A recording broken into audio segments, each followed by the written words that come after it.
Je vais finir la journée pompette. Pour l'instant, ça va.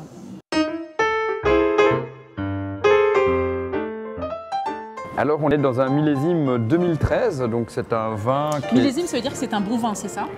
Non, millésime ça signifie l'année. Millésime, en fait on pourrait retirer ce terme de millésime parce que fondamentalement il n'apporte rien. Je pense que c'est juste un terme pour que les experts puissent justifier leur statut d'expert. Mais millésime ça veut dire l'année en question. Par contre c'est vrai que pour les vins de champagne, quand on fait un champagne millésimé, alors c'est plutôt la marque d'un grand champagne. Une fois qu'on ouvre la bouteille, on peut assez vite se concentrer sur des choses assez simples. On peut regarder la robe, c'est aussi une manière de se conditionner, un peu comme quand on va au restaurant, on a un bon plat, on regarde d'abord le plat, entre guillemets, on dit qu'on mange avec les yeux. Donc la robe, c'est la couleur. La robe, c'est la couleur, c'est l'ensemble de la gamme chromatique, c'est aussi la brillance du vin, c'est comment le vin bouge dans le verre, c'est donc tout ce qui en fait excite le sens des yeux, le sens visuel. La robe en fait nous donne une indication d'abord sur l'âge du vin. Plus le vin est brillant, plus il est éclatant, plus il sera jeune, plus le vin va être plus âgé, et plus il sera terne, et plus il sera mat. On secoue. On secoue, effectivement, et on inspire successivement. Et alors là, on regarde les différentes palettes aromatiques. Ici, on a le fruit, on a le côté fruit rouge, on a ce côté de cassis, de framboise qui est assez présent, de groseille. Le bouquet d'arômes, la complexité du bouquet d'arômes est essentielle. Donc, ça veut dire je ne me préoccupe pas de reconnaître s'il y a beaucoup d'odeurs, mais j'essaie de voir si j'ai une belle palette aromatique, si j'ai une grande palette aromatique, si cette palette aromatique est élégante. Si par contre je sens le cassis, très très fort, mais je ne sens que le cassis, eh bien la palette aromatique ne sera pas très complexe et on risque d'avoir un vin qui sera forcément moins complexe et moins séduisant en bouche. Une fois qu'on s'est concentré sur la palette aromatique, on ne s'est donc pas torturé l'esprit, on ne se dit pas oui, j'ai trouvé ceci ou cela, mais on dit waouh, j'ai beaucoup d'odeurs différentes, waouh, elles vont bien ensemble, le bouquet est d'une manière aromatique séduisant.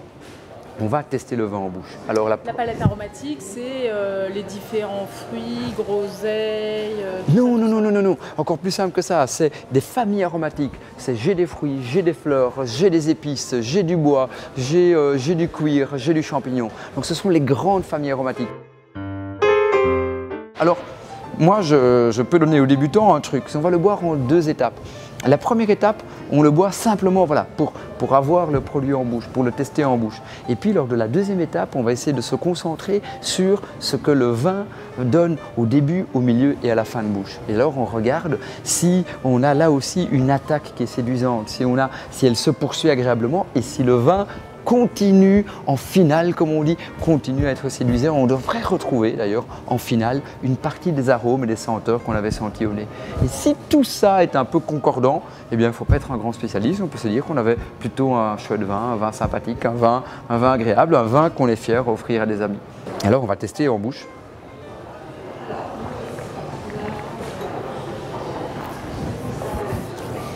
On a ici par exemple un produit qui est extrêmement long en bouche. On l'a avalé et ça dure. Voilà. Et alors là, on dit waouh. Parce que peut-être au début, il n'a pas envoyé du lourd comme on dit. Ça n'a pas été explosif, mais ça s'est révélé petit à petit. C'est donc ce temps d'attente, mais ça dure.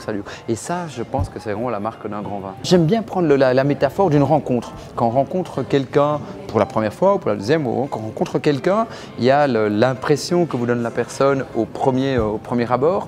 Et puis vous avez l'impression que vous avez quand vous discutez avec elle, et puis vous avez le souvenir qu'elle vous laisse quand vous l'avez quitté. Et un grand vin, il doit pouvoir nous séduire dans les 3 moments. Il doit pouvoir être séduisant à l'attaque, il doit pouvoir être agréable quand on discute avec lui, et il doit pouvoir nous laisser un souvenir impérissable lorsqu'on l'a quitté.